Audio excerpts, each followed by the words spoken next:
vamos a tomar contacto y le agradecemos siempre la generosidad que tiene con RCR al doctor Javier Zúñiga, reconocido analista y consultor económico, gerente general de asesoría y negocios financieros ASFINSA. Qué gusto saludarlo, mi estimado doctor Zúñiga. Muy amable como siempre. ¿Cómo estás, José? Muy buenos días. Muchas gracias por la invitación y siempre dispuesto a darte las preguntas sobre economía que creo que corresponden. Ayúdenos un poco a trazar, si es que es posible, un horizonte hacia dónde vamos en la economía en nuestro país. Pero en primer lugar me gustaría conocer un comentario suyo acerca de los recientes resultados sobre pobreza monetaria que dio a conocer el Instituto Nacional de Estadística e Informática, ¿no? Hay un incremento de la pobreza en el país en los últimos años. José, la pobreza va atado fundamentalmente al crecimiento del país. En algún momento estuvimos, hablo de los años 2003, 2004, en niveles alrededor del 30% de pobreza, ¿no? Luego, con el gobierno del presidente García y con los altos niveles de crecimiento, llegamos a un nivel de pobreza del 22-21%. Aparece la pandemia, lógicamente los resultados son menos 11 puntos negativos. El siguiente año es más 13 positivo, pues un resultado de rebote estadístico, y nos coloca a un nivel de pobreza de 27-28%. Hoy en día estamos en un nivel de pobreza de alrededor de un 25%, ¿no? Y si seguimos creciendo a niveles bajos, como creo que este año creceremos alrededor del 2%, no podremos más que reducir un punto de pobreza. 3 puntos de crecimiento es más o menos alrededor de un punto de pobreza. Por lo tanto, nos mantendremos en el 24-25%. El Perú es un país que tiene las condiciones para crecer siempre entre el 4 y el 6%. Lógicamente, las condiciones externas no son las adecuadas. Las internas, José, tú las conoces todos los días, es una permanente novela entre el Ejecutivo y el Legislativo. No hay un grupo que en conjunto quieran salir adelante, por lo tanto, la corrección de la pobreza, como se pretende a niveles de crecimiento de 4 o 6%, tendrán que darse siempre y cuando, ¿no?, el factor interno político pudiera arreglar. Un poco para quienes nos están escuchando en varios puntos del territorio nacional y nos grafique la importancia de tener un crecimiento sostenible en el país que genere desarrollo, que tenga un impacto directo sobre la pobreza y pobreza extrema. ¿Cuántos años se necesitaría de un crecimiento sostenido en el Perú para volver a las cifras de pobreza prepandemia, es decir, antes del 2019? Bueno, en ese momento nos encontramos en un nivel de 20 al 22%. Lógicamente, como te digo, cada 3 puntos de crecimiento significan más o menos un 1 de reducción de pobreza. Si es que creciéramos en los próximos 5 años a niveles del 4 al 6%, podríamos regresar en el 2006-2007 al nivel de 20-21% de pobreza. Pero para ello, ¿no?, o fuera de los factores externos que existen y existirán, ¿no?, el factor interno juega un papel preponderante, porque mientras no exista calma, no habrá inversión extranjera directa. Y la inversión extranjera directa, que antes era el 20-21% del PBI, ahora es el 0% del PBI. No lo digo yo, lo dice el presidente del Banco Central de Reserva. ¿Y esto cómo va a impactar o cómo está impactando en nuestro país, el tener 0% de crecimiento en cuanto a inversiones? Bueno, afecta directamente al ingreso de recursos porque son fondos que vienen del exterior para colocarse evidentemente en los sectores minero, energético, pesquero, manufactura, que no vienen al país por el tema fundamentalmente político. No afecta también directamente al tema de empleo. Las últimas cifras que ha dado hace 2 días el Instituto Nacional de Estadística dice que hemos alcanzado el nivel de desempleo no similar no al de paz pandemia. Querría decir que no estamos creciendo absolutamente nada.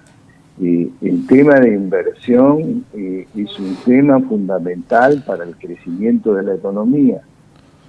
Yo creo que ha llegado el momento que el Congreso, el Ejecutivo, los empresarios se junten para salir al exterior y vender la Plaza Perú, que aunque las condiciones políticas sigan adversas, el documento de Frazier nos ha colocado a nivel 32 y hemos no escalado 8 posiciones. Eso quiere decir que todavía tenemos la posibilidad que inversionistas del exterior vengan al Perú a explotar el sector energético y el sector minero, pero lógicamente con el cumplimiento de reglas autoambientales y reglas no de buena comunidad con los vecinos. Por lo tanto, creo que sin inversión no existe la posibilidad alguna de crecer a niveles por encima del 4 al 5%. Ahora, también en cuanto al déficit fiscal acumulado en los últimos 12 meses, doctor Zúñiga, hasta abril del 2023 ha sido de 2.4 de PBI, ¿no? Esto lo ha señalado el propio Banco Central de Reserva. Y además, este es un porcentaje, y si no corríjame, el límite del déficit fiscal autorizado, ¿no? O sea, también estamos mal ahí. Bueno, lo que ha pasado es de que hay recursos, José, y habiendo recursos y no habiendo inversión extranjera directa, tampoco inversión inversión privada local, el sector público, el Ministerio de Economía y el resto no de gobiernos generales, gobiernos provinciales o municipalidades han empezado a gastar. El nivel de gasto, como tú bien dices, es 2.4, ¿no? Cuando debería de ser alrededor del 2%. Es decir, que le queda muy poco margen para seguir gastando, a pesar de que existan recursos, ¿no? Y lo único que les queda es salir al exterior para vender la Plaza Perú. Lo puede hacer el primer ministro, el ministro de Energía, el ministro de Economía, no el presidente de la Bolsa de Valores de Lima, los empresarios, y vender la Plaza Perú en Madrid, en Nueva York, en Londres, en Tokio, no, etcétera, para de esa manera empezar a recibir inversión extranjera. Te repito, José, la inversión extranjera antes del 2019 era 20-21% del PBI, y la inversión pública era el 4 o 5% del PBI. Hoy día es cero la inversión extranjera directa. ¿Y la inversión pública en qué porcentaje está en estos momentos, doctor Zúñiga? Del PBI entre el 5 y el 6%. Pero eso resulta totalmente insuficiente, pero además se ejecuta mal en el país. Y adicionalmente ya estás en el borde del 2.4, que es el déficit fiscal, cuando debería de estar alrededor del 2%. El otro tema, así como estamos, no vamos a poder generar empleo, ¿no? La informalidad ya nos rebasó hace muchos años, ¿no? Entonces, ¿de qué manera va a seguir este ritmo de nuestra economía? ¿Siendo más informal? Bueno, los niveles de informalidad han estado siempre en el 70% y a raíz de la pandemia han saltado a niveles del 80%. Yo creo que solamente Haití nos gana en América Latina, ¿no? Mientras no exista inversión extranjera directa e inversión privada local, poco se puede hacer para poder reducir el tema de la informalidad. Ideas para reducir la informalidad tengo muchas, creo que te las he citado alguna vez, y es el caso de Chileno, en donde les dan dinero a los del sector informal que presenten un plan de negocio o un emprendimiento que salga adelante, no les cobran, ¿no? Y le dan 5 o 6 años de libertad para no pagar los ETS, para no pagar el seguro social, ¿no? Y de esa manera pueden perfectamente convertirse en sector formal. Pero en una circunstancia en donde la inversión pública no es la suficiente, no hay inversión extranjera directa, no hay inversión local privada, no queda otra cosa que cerrar los ojos y dejar que la pequeña empresa continúe en el sector de la informalidad, pues si no, ¿a qué otra actividad podría dedicarse? Yo aquí quiero detenerme un poco, doctor Zúñiga. Hemos escuchado al ministro de Economía y Finanzas, que es una persona muy bien intencionada, pero en realidad cuando él aplica la fórmula de generar mayor inversión, me parece que más está ligado a una acción de buena fe que a acciones concretas del gobierno, ¿no? ¿Qué tendría que hacer el gobierno como paso así inicial para generar ese nivel de confianza? Porque también hay mucha esta inestabilidad, pero el gobierno tiene que hacer algo si quiere captar inversiones. Mira, yo creo que el ministro de Economía es una persona, como tú bien dices, bien intencionada, joven, es un profesor de economía, ¿no? De una distinguida universidad, ha sido exfuncionario del Banco Central y funcionario del Ministerio de Economía. Creo que ve las cosas claras, coordina todo, lógicamente, con el Banco Central de Reserva, lo cual nos da mucha tranquilidad. Hace propuestas interesantes, muchas de ellas no le dan resultado inmediatamente. Entiendo que el día viernes va a ser una propuesta para reducir el tema inflacionario, que está oscilando en menos del 8%, ¿no?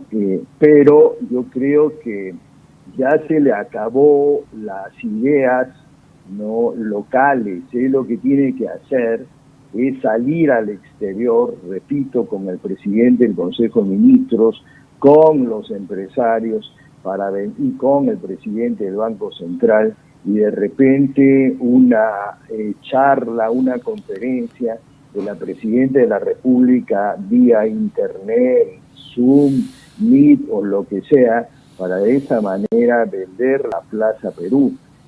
Ya las ideas locales se están agotando. Lo que le queda es abrirse hacia el exterior y empezar a traer inversión extranjera. Pero para atraer inversión extranjera también llegar a entendimientos con el Congreso General de la República para que se le dé estabilidad política. Para que exista inversión extranjera se requiere 3 ideas claves. 1, estabilidad política. 2, un poder judicial justo. Y 3, no cambiar las reglas del juego. Por lo tanto, la relación del Ejecutivo con el Legislativo es clave, y también la del Poder Judicial. Con esas 3 medidas, yo creo que se puede abrir, ¿no?, la posibilidad de traer inversión extranjera directa.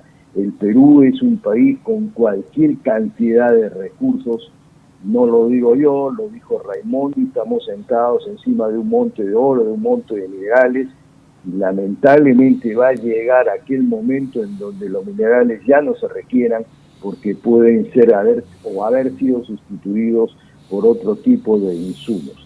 En este momento donde se requiere tanto mineral por el fin o el casi fin de una guerra y por la construcción o elaboración de automóviles eléctricos, entonces la posición del Perú es una posición privilegiada. Así como estamos, el nivel de crecimiento este año, ¿cuánto se podría proyectar, doctor Zúñiga? Yo creería que vamos a estar en un nivel de crecimiento del 2%, es un nivel de crecimiento menor que el año pasado, es más alto que el de los Estados Unidos, 1,8%, es uno de los más altos de América Latina, porque América Latina va a decrecer menos 1,6%, y con ese nivel de crecimiento de 2 estaríamos en una posición mejor que la de otros países del mundo. No, tampoco es lo mejor, porque si hubiera una relación perfecta entre el Ejecutivo y el Legislativo, estaríamos creciendo fácil entre 4 y 5%. Muy bien, doctor Javier Zúñiga, como siempre yo le agradezco la amabilidad de haber compartido esta comunicación con RCR, Red de Comunicación Regional. Siempre es un gusto dialogar con usted.